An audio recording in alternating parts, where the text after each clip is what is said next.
Hello दोस्तों, स्वागत है आपका एक नई कहानी। मैं तो कहानी शुरू होती है एक लड़के से। वह इतनी बेबाकी से अपनी ख्वाहिश जाहिर करेगा, यह मैंने कभी सोचा भी नहीं था। पर मैं क्या करती। मैं खूबसूरत थी और मुझे पैसों की सख्त जरूरत थी।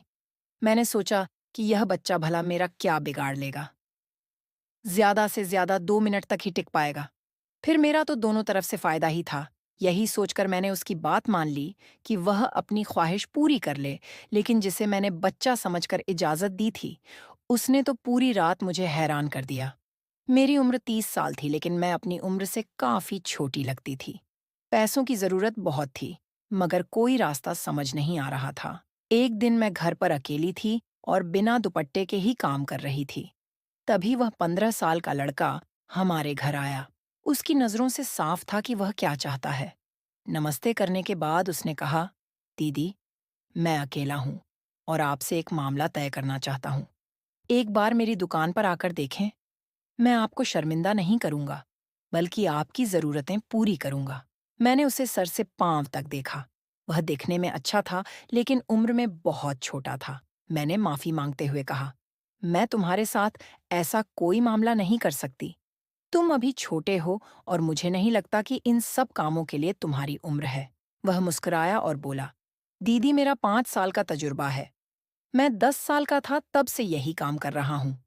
मेरे माँ बाप नहीं हैं। मैं अकेला हूँ और अपने काम में माहिर हूँ। आप मुझ पर भरोसा करें। आपको पछताना नहीं पड़ेगा। उसकी बात सुनकर मैं वाकई हैरान हो गई।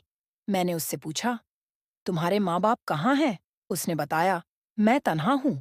मेरे माँ बाप नहीं हैं। पहले ठोकरें खाई, फिर ये काम शुरू किया और अब काम चल पड़ा है। मैं अपना काम बढ़ाना चाहता हूँ, इसलिए आपसे बात करने आया हूँ। अगर आप मेरा साथ देंगी तो मैं आपके भी बहुत काम आऊंगा। उसकी बातें सुनकर मैं सोच में पड़ गई। मुझे वाकई किसी ऐसे बच्चे की जरूरत थी जो मेरी मदद कर सके, और वह खुद ही मुझे ऑफर दे रहा था। उसकी मदद से मुझे हर महीने कुछ पैसे मिल सकते थे, जिससे मेरा गुजारा आसानी से हो सकता था।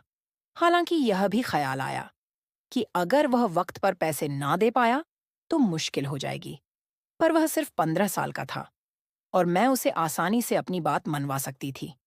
उसका नाम विकी था।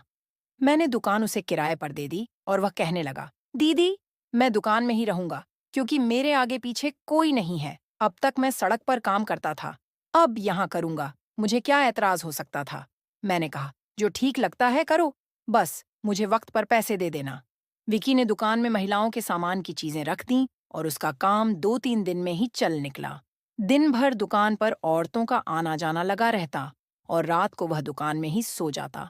दुकान पहले से खाली पड़ी थी और अब किसी चमत्कार की तरह चल रही थी। कुछ समय बाद विकी से मेरी अच्छी बातचीत होने लगी। जब भी ज्यादा पकाती तो उसे दुकान पर पहुंचा देती। दुकान और घर के बीच छोटा सा दरवाजा था। जरूरत पड़ने पर वह दरवाजा खोलकर उससे बातचीत भी कर लेती। धीरे धीरे हमारे बीच नजदीकियां बढ़ने लगीं। मैं तन्हा थी और विकी का साथ मुझे सुकून देने लगा था। मेरे कोई बच्चे नहीं थे और मेरे पति राजेश को पैरालाइसिस का अटैक हुआ था, जिसके बाद वे बिस्तर पर पड़ गए थे। घर का गुजारा मुश्किल से चल रहा था। कभी कभी कोई मदद के लिए पैसे दे जाता तो कभी कोई और। विकी के आने से मेरी जिंदगी में रौनक लौट आई थी। अब मैं पहले की तरह उदास नहीं रहती थी। मौसम बदलने की वजह से राजेश की तबीयत और बिगड़ गई। उन्हें अस्पताल ले जाने के लिए भी पैसे नहीं थे। एक दिन जब मेरी आंखों में आंसू आ गए, विकी ने मुझसे पूछा, दीदी, क्या हुआ? मैंने उसे बताया कि राजेश को अस्पताल ले जाना है। मेरे पास पैसे नहीं हैं। विकी मेरी बातें सुनकर मुस्कुराया और बोला, तो दीदी, बच्चा क्यों नहीं कर लेती? इसमें क्या परेशानी है? उसकी बात पर मैं शर्मिंदा हो गई। मैं उसे कैसे बताती कि राजेश इस हालत में नहीं थे कि हम बच्चा पैदा कर सकें। शादी के शुरुआती सालों में राजेश बच्चे नहीं चाहते थे, और जब हमने बच्चों की जरूरत महसूस की, तब तक वे इस काबिल नहीं रहे थे। धीरे धीरे मोहब्बत की शादी मजबूरी की शादी बन गई थी, और मैं मजबूरी में ही राजेश का साथ निभा रही थी। विकी ने शायद मेरे चेहरे के भाव पढ़ लिए थे, मगर वह बात वहीं खत्म हो गई। उस दिन के बाद से मेरी जिंदगी में बहुत कुछ बदल गया। विकी ने मुझसे कहा, दीदी, आपको परेशान होने की जरूरत नहीं है। मैं आपके साथ हूं।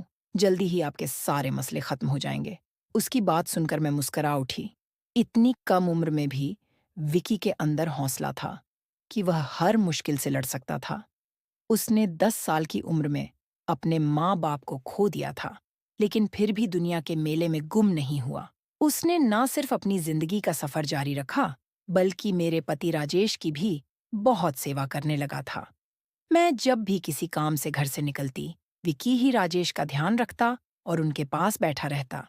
उनके बीच क्या बातें होती थीं, मुझे पता नहीं था, पर जैसे ही मैं कमरे में आती, विकी खामोश हो जाता। उसने मुझसे वादा किया था, वह मेरी हर कमी को दूर करेगा। उसके इस वादे पर मैं बस मुस्कुरा देती थी। मैं माँ बनना चाहती थी, लेकिन विकी भला इसे कैसे पूरा कर सकता था? उसकी खुशी के लिए मैंने बस चेहरे पर मुस्कान सजा ली थी। कुछ ही दिन बाद मैंने अपने अंदर बदलाव महसूस किए। तबीयत ज्यादा खराब हुई तो विकी ने खुद पैसे दिए और कहा, दीदी डॉक्टर को दिखा दो। उसके कहने पर मैं डॉक्टर के पास चली गई और वहां जाकर जैसे मेरे पैरों तले जमीन खिसक गई। मुझे पता चला कि मैं प्रेग्नेंट हूं। ये कैसे मुमकिन था? राजेश तो इतनी हिम्मत में नहीं थे कि वे अब बाप बन सकें। मैं रिपोर्ट पकड़े, थरथराते हाथों के साथ घर लौटी और डरते हुए जब यह बात राजेश को बताई तो उन्होंने मुस्कुराकर कहा, हो सकता है कि मैं अब इस काबिल हो गया हूं। भगवान ने हमें यह खुशी दी है, इसे मुस्कुराकर कबूल कर लो। राजेश की बात पर मैं हैरान रह गई। क्या वाकई मैं उनके बच्चे की मां बनने वाली थी? मुझे यकीन ही नहीं हो रहा था, क्योंकि राजेश की हालत में कोई बदलाव नहीं आया था। फिर भी मैंने इसे किस्मत का खेल समझकर मान लिया और अपना ख्याल रखने लगी। विकी को भी यह बात पता चली तो वह भी बहुत खुश हुआ, जैसे उसके घर कोई खुशखबरी आई हो। वह जब भी फुर्सत में होता, हमारे घर आ जाता और राजेश का ध्यान रखता। मेरी हालत के चलते वह मेरे छोटे-मोटे काम भी खुद ही कर देता। समय बीतता गया और 9 महीने बाद मैंने एक प्यारे से बच्चे को जन्म दिया। पर हैरत की बात यह थी कि वह बच्चा ना तो मुझ पर गया था और ना ही राजेश पर, बल्कि वह विकी जैसा दिखता था। मैं कभी अपने बच्चे की शक्ल देखती, कभी विकी की, और फिर विकी ने हंसते हुए कहा, दीदी, आपने मुझे इतना ज्यादा देखा है कि आपका बच्चा भी मेरे जैसा लगने लगा है। कहते हैं जो माँ डिलीवरी के वक्त ज्यादा देखती है, बच्चा उसी पर जाता है। उसकी बात पर मैं शर्मिंदा भी हुई और हैरान भी कि इतनी कम उम्र में उसे इन बातों का भी मालूम था। मेरी गोद में बच्चा आ गया था और मैं बेहद खुश थी, लेकिन अब खर्चे भी पहले से ज्यादा हो गए थे। समझ नहीं आ रहा था कि यह सब कैसे संभालूं। तब विकी ने ही मेरी मदद की और मेरे बच्चे के खर्चे के लिए पैसे देने लगा। उसने हमारी जिम्मेदारी अपने कंधों पर उठा ली थी। मैं उसे छोटे भाई की तरह चाहने लगी थी, क्योंकि उसकी वजह से ही हमारे हालात सुधर गए थे। जैसे ही मेरा बच्चा 6 महीने का हुआ, मुझे पता चला कि मैं फिर से प्रेग्नेंट हूँ। इस बार मैं और भी हैरान रह गई। इतनी जल्दी दोबारा कैसे हो गया था, जबकि मेरी शादी को इतने साल हो चुके थे? और पहले कभी ऐसा नहीं हुआ था। मुझे डर लगने लगा कि मैं इतनी जल्दी दूसरे बच्चे की जिम्मेदारी कैसे उठाऊंगी। मेरा पहला बच्चा अब भी बहुत छोटा था और राजेश की जिम्मेदारी भी थी। मेरी परेशानी देख राजेश ने मुझे समझाया, भगवान ने हमें यह खुशी दी है, इसे ठुकराना मत। जहां एक बच्चा आया है, वहीं दूसरा भी आ जाएगा। राजेश की बात पर मैंने सिर झुका लिया। मैंने सोचा कि हमारी जिम्मेदारी विकी के कंधों पर है, जो हमारा कुछ नहीं लगता। पर फिर भी वह सब कुछ कर रहा है। फिर मेरा दूसरा बच्चा भी इस दुनिया में आ गया।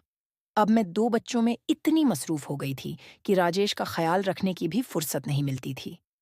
विकी ही उन्हें पूरी तरह संभालना था। वक्त बहुत तेजी से बीत रहा था और मेरा और विकी का साथ इतना दोस्ताना हो गया था कि हम एक दूसरे से दिल की हर बात कहने लगे थे। मैं सारा दिन बच्चों के पीछे भागती और रात को थककर गहरी नींद में सो जाती। विकी अक्सर रात को मेरे बच्चों को संभालने के लिए आ जाता और उन्हें अपने साथ सुला लेता। यह मेरे लिए हैरानी की बात थी। उसने मुझसे कभी शिकायत नहीं कि बच्चे उसे तंग करते हैं। विकी अब हमारे लिए गैर नहीं रहा था, बल्कि वह हमारे परिवार का हिस्सा बन गया था। उसकी मदद से मेरी जिंदगी पूरी तरह बदल चुकी थी। 3 बच्चों की मां बनने के बाद मैं अब पहले जैसी उदास नहीं रही थी। मेरा पूरा दिन बच्चों के साथ कैसे बीत जाता पता ही नहीं चलता था। राजेश की देखभाल में व्यस्त रहने के कारण मैं उन्हें नजरअंदाज कर चुकी थी। एक रात जब मेरे तीनों बच्चे मुझे बहुत परेशान कर रहे थे, तभी विकी आ गया और कहने लगा, दीदी, इन्हें मुझे दे दो और आप आराम से सो जाओ। मैं खुशी-खुशी बच्चों को विकी के हवाले कर दी। वह हमेशा की तरह मेरे लिए दूध लेकर आया और मेरी तरफ दूध का गिलास बढ़ाते हुए कहा, दीदी, अपना ख्याल रखा करो। मैंने उसका शुक्रिया अदा किया और दूध का गिलास पकड़ लिया। वह बच्चों को लेकर चला गया। इत्तेफाक से मेरे हाथ से दूध का गिलास फिसल कर टूट गया और मुझे कमरा साफ करना पड़ा। सफाई के बाद मैं बिस्तर पर लेट गई। थोड़ी देर बाद मुझे लगा जैसे कोई मेरे कमरे में मौजूद है। मेरी सांसें थम सी गईं और मैंने महसूस किया कि कोई पास आ रहा है। अचानक मुझे लगा कि किसी ने मेरे करीब आकर मेरा फायदा उठाने की कोशिश की। मैं फौरन उठकर बैठ गई और चीखने चिल्लाने लगी। मेरी चीख की आवाज सुनकर राजेश की भी आंख खुल गई। मैंने जल्दी से कमरे की लाइट जलाई और जो देखा उसे मैं सन्न रह गई। हमारे ही मोहल्ले का एक आदमी मेरे करीब आकर मुझे दबोचने की कोशिश कर रहा था। वह आदमी शर्मिंदा हुआ और कहने लगा, दीदी, मैंने कुछ नहीं किया। आपके पति ने मुझे खुद इजाज़त दी थी कि मैं हर रात आपका सौदा करूं। मैं कोई ना कोई ग्राहक ढूंढकर सौदा करता और पैसे ले लेता था और फिर यही पैसे, हाँ, आप लोगों पर खर्च कर देता था। राजेश भाई घर की तंगाली से परेशान थे और जब उन्हें पता चला कि मैं ऐसा काम करता हूं, तो उन्होंने खुद मुझे इजाज़त दी। मैं आपकी इज्जत का सौदा करूं। हर रात मैं ही आपका ग्राहक बनकर आता था और आपको बेहोश करके आपको इस्तेमाल करता था। विकी भी दौड़ता हुआ कमरे में आ गया और उस आदमी को देखकर वह बोला, विकी, तूने तो कहा था कि यह बेहोश होगी और मैं आसानी से अपना काम कर सकता हूँ, लेकिन यह तो जाग रही है।